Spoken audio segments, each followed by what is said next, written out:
الحمد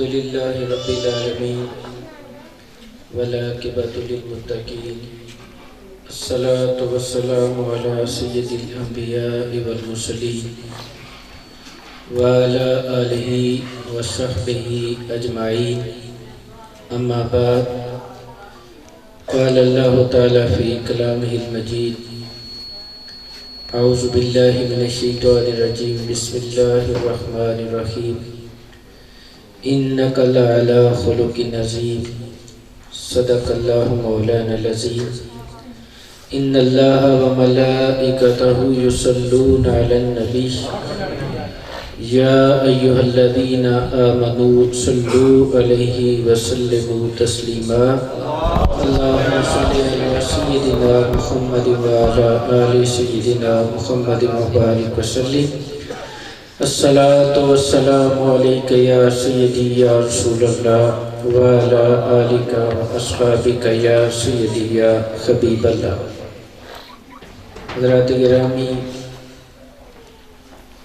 محترم چودھری طارق صاحب کے صاحبزادہ صاحب کے ایصال ثواب کے لیے اس بابرکت محفل کا اہتمام کیا گیا ہے. اللہ تعالیٰ سے دعا ہے کہ اللہ تعالیٰ ان کے صاحبزادے کی مغفرت فرمائے، ان کے درجات بلند فرمائے، قبر و حشر کی جمیع منازل کو آسان فرمائے. حضرات گرامی، غم کے سانحات ہر انسان پر آتے ہیں، لیکن جب غم کا کوئی بھی سانحہ، کوئی موقع بندہ مومن پہ آتا ہے تو جس طرح وہ اپنی خوشی کے موقع پر اپنا رخ گنبد خضرا کی طرف کر لیتا ہے، اسی طرح غم کا موقع آئے تو تب بھی اسے اپنا نبی یاد آتا ہے. اعلیٰ حضرت عظیم البرکت امام احمد رضا بریلوی رحمۃ اللہ علیہ تعالیٰ نے ایک شعر کے اندر بڑی خوبصورت تشریح فرمائی. آپ نے فرمایا ان کے نثار کوئی کیسے ہی رنج میں ہو. جو نبی کا عاشق ہے نا، فرماتے ہیں ان کے نثار کوئی کیسے ہی رنج میں ہو، جب یاد آ گئے ہیں سب غم بلا دیے. جب حضور کے عاشق کو نا اپنا نبی یاد آتا ہے تو اسے سارے غم بھول جاتے ہیں، اسے سارے غم بھول جاتے ہیں. مجھے ایک واقعہ یاد آ رہا ہے کہ مصر کے اندر ایک تنظیم بنی تھی کسی زمانے میں، اخوان المسلمین، جو آج بھی قائم ہے. اس کے جو بانی تھے ان کا نام حسن البنا تھا. حسن البنا، یہ حسن البنا جو ہے نا، یہ کہتے ہیں کہ ہم ہر سال 12 روزہ محفل میلاد کیا کرتے تھے. ایک بندے کے گھر میں محفل میلاد ہوتی تھی. رات کو ہم بتیاں لے کر مختلف گلیوں میں گھومتے ہوئے درود و سلام پڑھتے تھے، اور جس بندے کے گھر میں میلاد ہوتا تھا وہاں پر واپس آ جایا کرتے تھے. آ کر وہ بندہ اچھا کھانا تیار کرتا تھا، کھانا کھاتے تھے، نعتیں پڑھتے تھے اور گھر واپس چلے جایا کرتے تھے. وہ کہتے ہیں کہ ایک سال ایسا ہوا کہ جس دن میرے گھر میں محفل میلاد تھی، اسی دن قدرتی طور پر میری سب سے پیاری بیٹی جو ہے وہ دنیا سے انتقال کر گئی. سب سے پیاری بیٹی، وہ اسے روح ہی کہا کرتے تھے، میری روح ہے. دفتر میں بھی اس کو ساتھ لے جایا کرتے تھے، اتنی محبت تھی.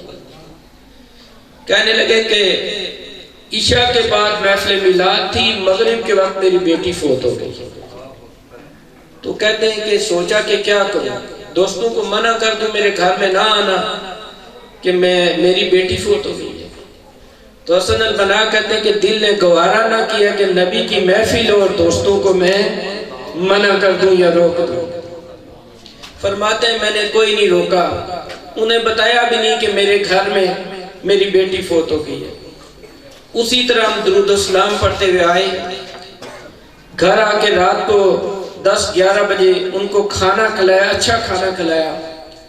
جب کھانا کھلا چکا تو میں نے انہیں کہا کہ صبح 8 بجے میرے گھر میں آ جانا، پوچھا کیوں؟ کہا میری بیٹی کا جنازہ ہے، صبح 8 بجے اس میں شرکت لازمی کرنا ہے۔ تو وہ کہتے ہیں کہ میں حیران رہ گیا، دوست حیران رہ گئے کہ یار یہ کیسا بندہ ہے، گھر میں بیٹی کا جنازہ ہے، نبی کا میلاد پھر بھی منایا ہے، پھر بھی نبی کا میلاد منایا ہے۔ تو حسن البنا کہتے ہیں اللہ رب العزت کی قسم، وہ بچی مجھے جان و دل سے زیادہ عزیز تھی، لیکن میلاد کی برکت سے اللہ نے میرے اندر سے بیٹی کے غم کو مٹا دیا۔ تو یہ بات ہے جس کو فاضل بریلوی ارشاد فرما رہے ہیں کہ ان کے نثار کوئی، نبی کا کوئی عاشق، ان کے نثار کوئی، کیسے ہی رنج میں ہو جب یاد آ گئے ہیں سب غم بھلا دیے۔ نبی کی یاد سارے غموں کا مداوا ہے، اور آج انہوں نے جو اپنے نبی کی محفل سجائی ہے تو انشاءاللہ یہ جو محفل ہے یہ ان کے غموں کا مداوا بن جائے گی انشاءاللہ العزیز۔ ہم کامل امید کرتے ہیں، تھوڑی سی گفتگو، زیادہ آپ کا وقت نہیں لوں گا۔ اہلیان تمہیر تو ویسے بھی آدھے سے زیادہ مجھے جانتے ہیں، بڑے محبت والے لوگ، یہ چراغ بہت قریب ہے ہمارے آستانے پر، کتنے جانے والے لوگ یہاں پر موجود ہیں۔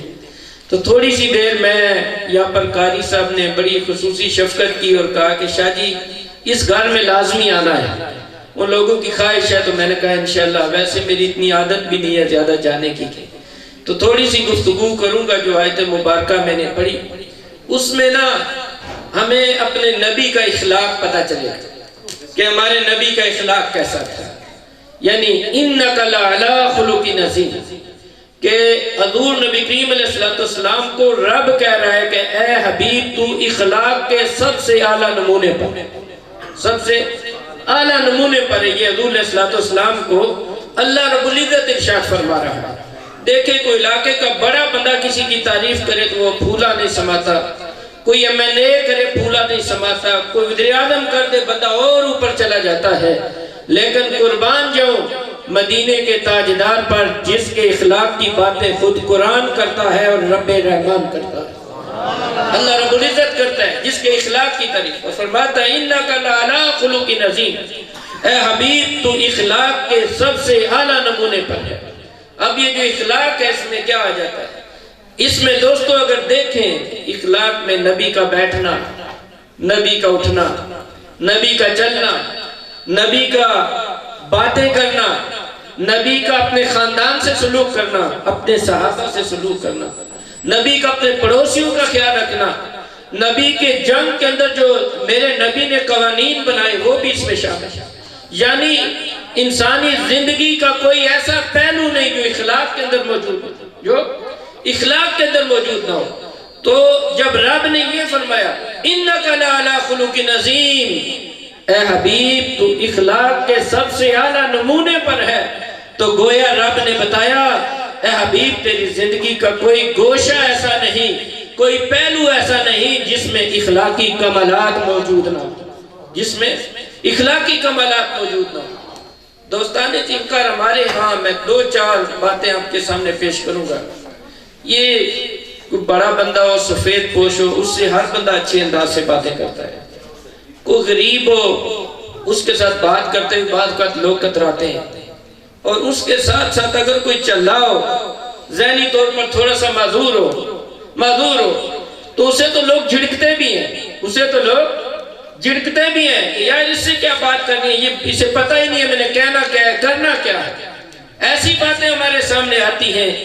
میرے دوستو، میرے اور آپ کے نبی جو ہیں اس وقت مدینہ کی ریاست کے سربراہ ہیں، مدینہ کی ریاست کے سربراہ ہیں، اور عدی بن حاتم تائی کے بیٹے حضور کی خدمت میں آتے ہیں، یہ جانچنے کے لیے آتے ہیں کہ وقت کا بادشاہ ہے یا اللہ کا نبی ہے، وقت کا بادشاہ ہے یا اللہ کا نبی ہے، اس پہچان کے لیے وہ آتے ہیں تو دیکھتے ہیں کہ مال و متاع کے ڈھیر لگے ہوئے، تجارت ہو رہی ہے، ریاست بنی ہوئی ہے، ایک مہذب دنیا یہاں پر آباد ہے۔ تو عدی بن حاتم کہتے ہیں کہ حضور بیٹھے ہوئے، آگے پیچھے صحابہ کی بہت بڑی مجلس لگی ہوئی ہے، بہت بڑی مجلس صحابہ اکرام کی، چاہنے والے، ادب کرنے والے حضور کے آگے پیچھے بیٹھے ہوئے ہیں۔ عدی بن حاتم کہتے ہیں میں فیصلہ نہ کر سکا حضور بادشاہ ہیں یا اللہ کے نبی ہیں، بادشاہ ہیں یا اللہ کے نبی ہیں۔ وہ ارشاد فرماتے ہیں اتنے میں نے دیکھا ایک مدینے کی تھوڑی پاگل سی عورت جس کو کوئی منہ نہیں لگاتا تھا، وہ حضور کے پاس آئی، حضور علیہ السلام کے پاس آ کر کہنے لگی اے اللہ کے نبی میں نے آپ سے کوئی بات کرنی ہے، میں نے کوئی آپ سے بات کرنی ہے۔ حضور علیہ السلام نے فرمایا یہاں پر بات کرنا چاہتی ہے یا اکیلے میں بات کرنا چاہتی ہے؟ عرض کرنے لگی اے اللہ کے نبی مدینے کی فلاں نکڑ اور فلاں گلی پر جا کر اکیلے میں آپ سے بات کرنا چاہتی ہوں۔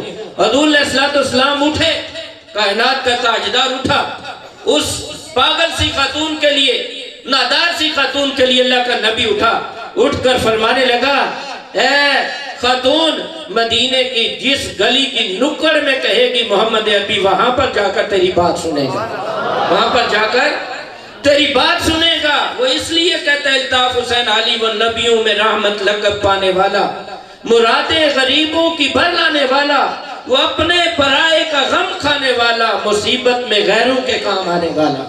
یہ میرے نبی کا اخلاق ہے۔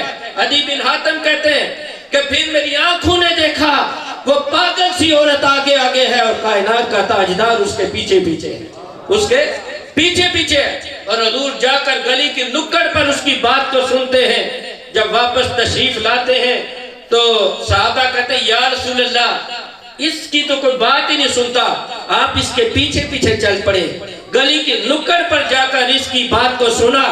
یا رسول اللہ اس کی تو کوئی بات سننے کے لیے تیار ہی نہیں ہوتا، یہ چلی ہے، یہ پاگل ہے۔ سید دو عالم نے فرمایا اے میرے صحابہ اگر اس کی بات مدینے والا نہیں سنے گا تو اور کون سنے گا، اور کون سنے گا؟ تو یہ دوستان دیوکار میرے نبی کا اخلاق ہے۔ عدی بن حاتم کہتے ہیں اس واقعے کو دیکھ کر اندر سے دل بول اٹھا، ضمیر جاگ اٹھا، دل کہنے لگا اے وقت کا حکمران ہوتا تو ایسی خاتون کو تکے دے کر باہر نکال دیتا، یہ یقیناً اللہ کا نبی ہے جو ایک نادار سی خاتون کے پیچھے پیچھے چل پڑا ہے۔ تو یہ انک لعلی خلق عظیم، یہ میرے نبی کا اخلاق ہے، وہ اخلاقی پہلو حضور نبی کریم علیہ السلام کا دوستان زیوکار کائنات میں جس کی مثال نہیں ملتی، کائنات میں جس کی مثال نہیں ملتی۔ ایک اور چیز ہے کہ ہمارے ہاں دیکھیں میں بھی آج کسی سے ملوں بڑے اچھے انداز سے ملوں گا، لوگ کہیں گے جی شاہ جی بڑے اخلاق والے ہیں، شاہ صاحب کا بڑا اخلاق ہے، بڑے اچھے انداز میں ملیں جی بیٹھیں۔ یہ بعض کا اخلاق ہوتا ہے، بعض کا اخلاق کا لبادہ ہوتا ہے، لبادہ اڑا ہوتا ہے، لبادہ بندوں نے، اخلاق اندر سے نہیں ہوتا، بظاہر کسی سے مفاد ہے بڑے دوڑ کے ملتا، بڑے ہی دوڑ کے ملنا، مفاد نہیں ہے منہ ادھر کر لینا، منہ ادھر کر لینا، یہ بندوں کا وتیرہ ہوتا ہے، یہ طریقہ ہوتا ہے، یہ آج کاروبار بنا ہوا ہے، یہ آج بزنس بن گیا ہے میرے دوستو، کہ اگر کسی کے ساتھ تعلق کوئی استوار کرنا ہے، مال و دولت والا ہے، اچھا ملنا ہے، لیکن اخلاق کا لبادہ اس وقت اترتا ہے جب کسی کے ساتھ دشمنی ہوتی ہے، جب کسی کے ساتھ دشمنی ہوتی ہے اس وقت پتہ چلتا ہے یہ اندر سے کتنا بڑا ہے، اس میں رحم کا جذبہ کتنا ہے، اس میں اخلاقی قدر کتنی ہے، یہ لوگوں کی کتنی قدریں کرتا ہے، اس کے دل میں جذبہ انسانیت کتنی ہے۔ دوستان زیوکار حضور نبی کریم علیہ السلام جب طائف کے میدان میں وہاں پر تبلیغ کے لیے گئے تو طائف کے میدان میں جب حضور علیہ السلام گئے تو اسلام کی بڑے بڑے سرداروں کو دعوت دی، انہوں نے قبول نہیں کی، اور ساتھ حضور علیہ السلام کے ساتھ یہ ظالمانہ رویہ اختیار کیا کہ اپنے علاقے کے جتنے نوجوان لڑکے تھے نا، بعض اوقات نوجوانوں کو سمجھ نہیں ہوتی، نوجوان لڑکوں کو حضور کے پیچھے لگا دیا، کہا جا کر ان کو پتھر مارو، جا کر ان کو پتھر مارو، اور طائف کے اوباش نوجوان حضور کے پیچھے لگے اور حضور نبی کریم علیہ السلام کے قدمین مبارک پر پتھر برسائے، قدمین مبارک پر پتھر برسائے، اور جب حضور تکلیف سے بیٹھ جاتے تو پھر آپ کو اٹھا دیتے، پکڑ کر اٹھا دیتے، پھر آپ کے قدم مبارک پر پتھر برساتے، اور اتنے پتھر حضور کے قدم مبارک پر لگے کہ حضور کی مبارک نالین کہ جن کو اللہ کہتا ہے کہ لیے جوتے اتار کے نہ آنا میرے عرش پر. وہ موسیٰ تھا جو جوتے اتار کے آیا تھا. تو جوتو سمیت آ, تو جوتو سمیت آ. وہ حضور کی نالین پاک خون سے بھر جاتی ہے. اور پھر جبریل امین اللہ کا جلالی فرشتہ اترتا ہے اور آ کر حضور کی خدمت میں عرض کرتا ہے یا رسول اللہ کہہ رہا ہے کہ اگر اجازت دے تو ان دو پہاڑوں کو آپس میں ملا کر ان طائف والوں کو نیست و نابود کر دیا جائے, ہمیشہ کے لیے ختم کر دیا جائے. دوستوں میں عرض کر رہا تھا اخلاق کا پتہ اس وقت چلتا ہے, نرم دلی کا پتہ اس وقت چلتا ہے جب سامنے دشمن کھڑا ہو. اور میرے نبی کے سامنے وہ دشمن کہ جنہوں نے پتھر مار مار کر میرے نبی کے پاؤں مبارک کو لہو لہان کر دیا تھا, وہ کھڑے تھے. حضور علیہ السلام نے ارشاد فرمایا جبریل میں رحمت بن کر آیا ہوں, میں عذاب بن کر نہیں آیا, میں عذاب بن کر نہیں آیا. اور وہاں پر کھڑے ہو کر میرے نبی نے ایک پیشن گوئی فرمائی, فرمایا جبریل ہو سکتا ہے یہ مسلمان نہ ہوں, ان کی نسلوں میں کوئی مسلمان ہو جائے, ان کی نسلوں میں کوئی مسلمان ہو جائے. اور پھر دنیا نے وہ منظر بھی دیکھا کہ وہ پہلا فاتح جو عرب سے چل کر ملتان تک کے علاقے کو فتح کر کے 712 عیسوی میں محمد بن قاسم آیا تھا. محمد بن قاسم 17 سال کا نوجوان ہم اپنی تاریخ میں بھی پڑھتے ہیں. یہ جو عرب سے چل کر ملتان تک کے علاقے کو فتح کر کے محمد بن قاسم یہاں سے گیا تھا اسلام کو پھیلا کر, اسلام کی روشنی دکھا کر, وہ انہی طائف والوں کی اولاد میں سے تھا, انہی طائف والوں کی. فرمایا میں ان کی نسلوں میں اسلام کی خوشبو محسوس کر رہا ہوں, ان کی نسلوں میں. یہ میرے نبی کا وہ اخلاق ہے جو دشمن کے حوالے سے, جو دشمن کے حوالے سے. دوستان عزیز, حضور نبی کریم علیہ السلام کی جو سب سے بڑی آپ کی معافی کا اعلان ہے اور اخلاقیات کا اعلیٰ نمونہ ہے وہ فتح مکہ ہے. جب مکہ شریف فتح ہوا سن 8 ہجری میں تو حضور نبی کریم علیہ السلام مکہ شریف میں فاتحانہ داخل ہوا. پہلی چیز اس کو یہ دیکھیں کہ جب کوئی فاتحانہ داخل ہوتا ہے تو اس کا انداز کیسا ہوتا ہے.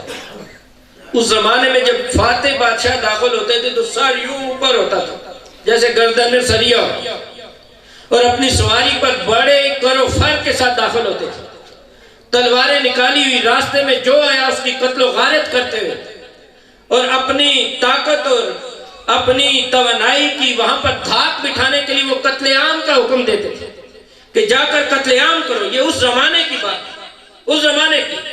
جب حضور نبی کریم علیہ السلام مکہ میں فاتحانہ داخل ہوئے تو دوستان ریوکار تاریخ لکھتی ہے کہ حضور جب مکہ میں داخل ہوئے تو حضور کا سر اقدس بار بار اپنی اونٹنی کی کوہان کو ٹچ ہو رہا تھا. سر اقدس اتنا جھکا ہوا تھا کہ آپ کا سر مبارک اونٹنی کی کوہان کے ساتھ ٹچ ہو رہا تھا, اور بار بار آپ کہہ رہے تھے مولا تیرا کرم ہے جس نے ایک عاجز بندے کو فتح عطا فرمایا, فتح عطا فرمایا.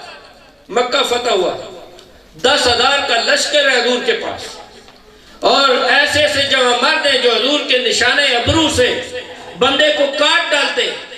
اور آج حضور کے سامنے جو مجمع کی شکل میں بیٹھے ہوئے تھے وہ کون تھے؟ ان میں وہ بھی تھے جنہوں نے ان کے حضور کے چچا کا کبھی کلیجہ چھپایا تھا. ان میں وہ بھی تھے کہ جنہوں نے حضور کی بیٹی کو اونٹ سے گرایا تھا اور ان کا حمل ضائع ہو گیا تھا. ان میں وہ بھی تھے جنہوں نے حضور کے کندانے مبارک پر روجڑیاں رکھی.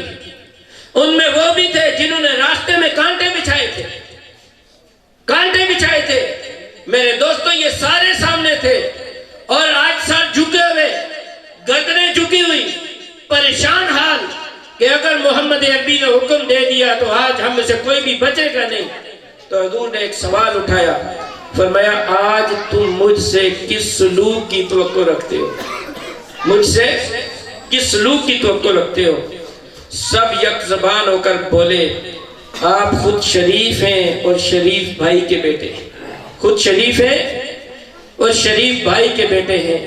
قربان جائے اپنے نبی پر جن کی شرافت کا اقرار اس کا دشمن بھی کیا کرتا تھا. جب یہ بات کہی تو حضور علیہ السلام نے فرمایا وہی بات کہوں گا جو میرے بھائی یوسف نے اپنے بھائیوں سے کہی تھی.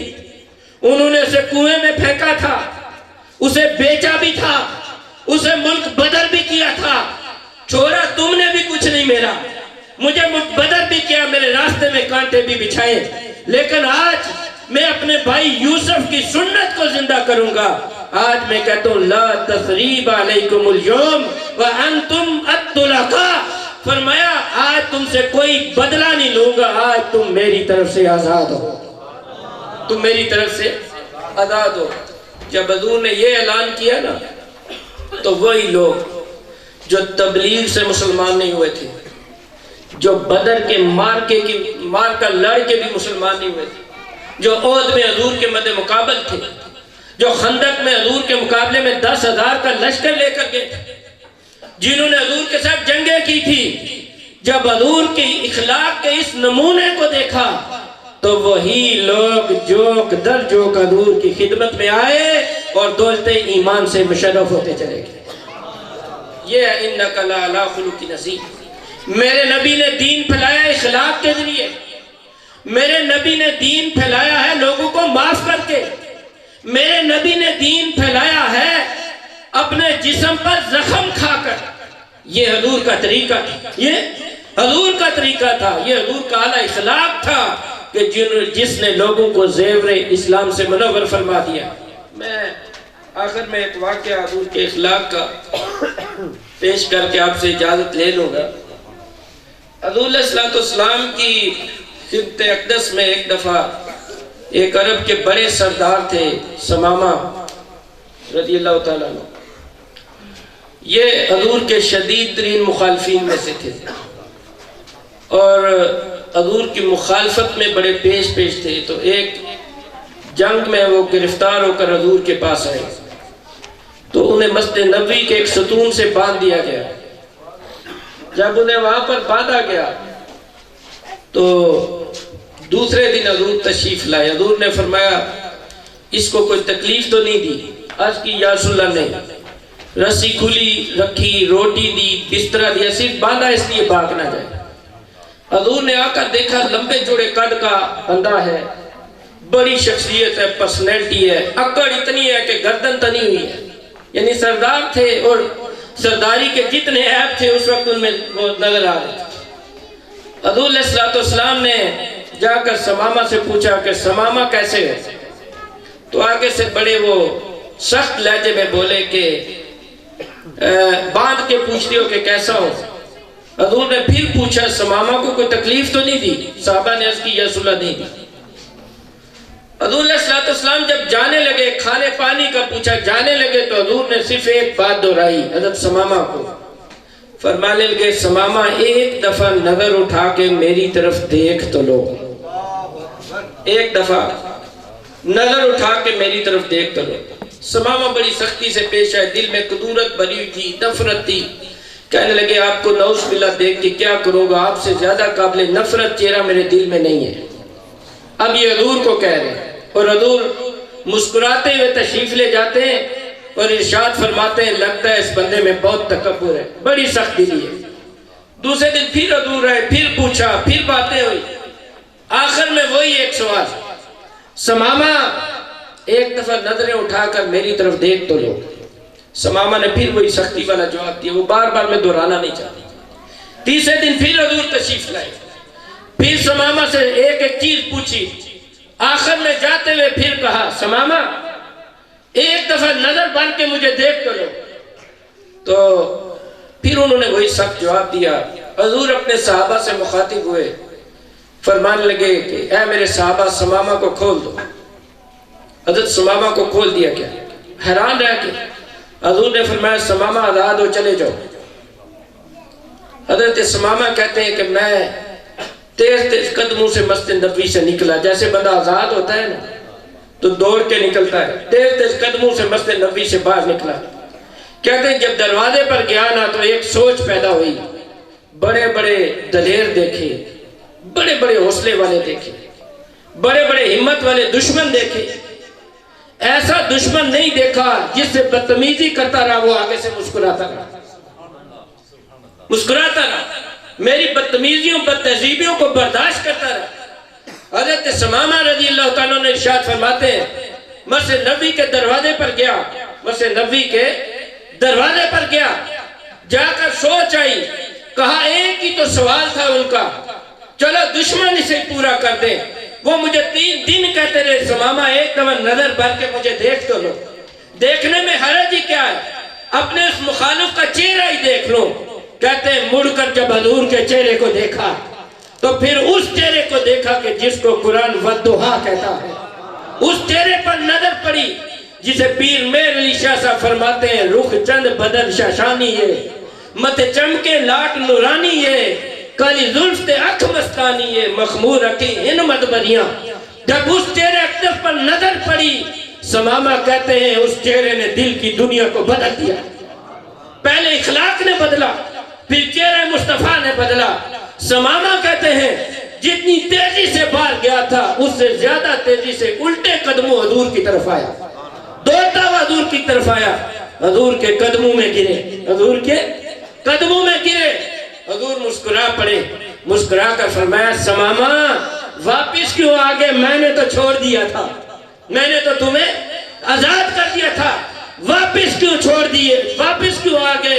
عرض کرنے لگے آقا اپنا بنا کے کہتے ہو چلے جاؤ، اپنا بنا کے کہتے ہو چلے جاؤ، اب تو ثمامہ ان قدموں سے نہیں اٹھے گا۔ یہ میرے دوستوں میرے نبی کا اخلاق ہے، یہ میرے نبی کی تعلیم ہے۔ شاعر کہتا ہے جو اپنا دامن لہو سے بھر لے، یہ میرے نبی کا طریقہ ہے، جو اپنا دامن لہو سے بھر لے، جو اپنے دامن میں سارے لہو سمیٹ لے، مصیبتیں اپنی جان پر لے، مصیبتیں اپنی جان پر لے، جو تیغ زن سے لڑے نہیں تھا۔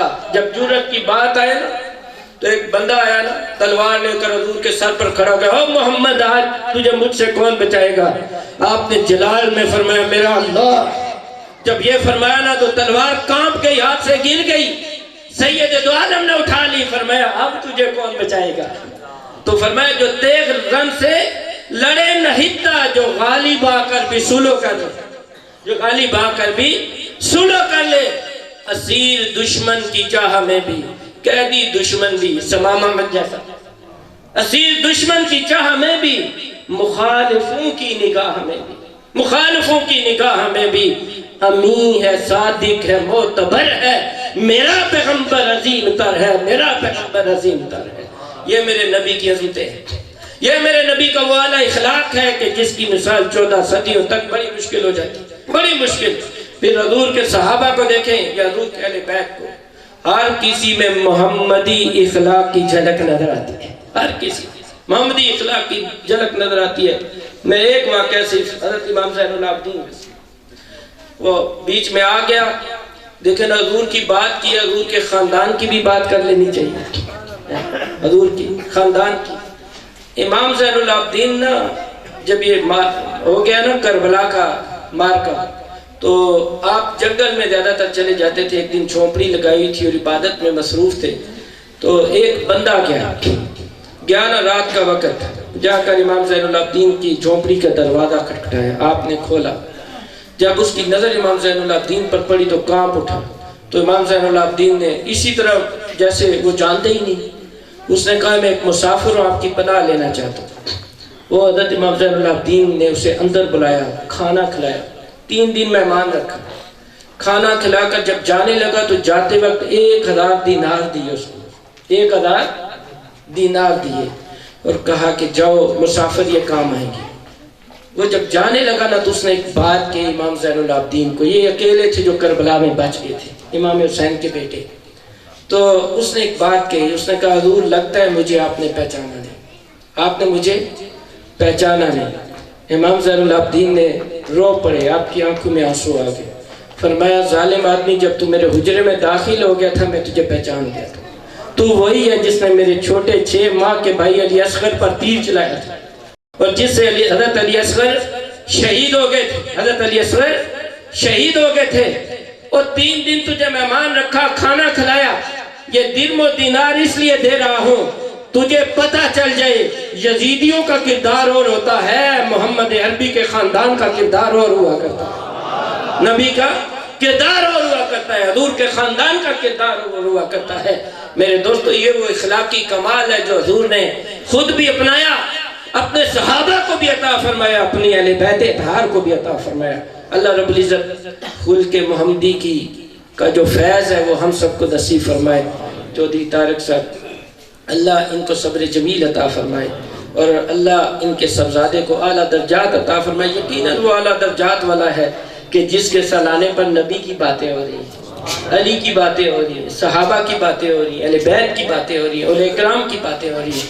اللہ ان کے درجات کو بلند فرمائے۔ جتنے بھی علماء میں نام نہیں لے سکا، میرے مبشر صاحب میرے بڑے محسن، ماشاءاللہ یہ تو فقیر ملنگ آدمی میرے ساتھ بیٹھے ہوئے، یہ ایسے فقیر پیچھے بیٹھے ہوں تو بڑی طاقت آ جاتی ہے۔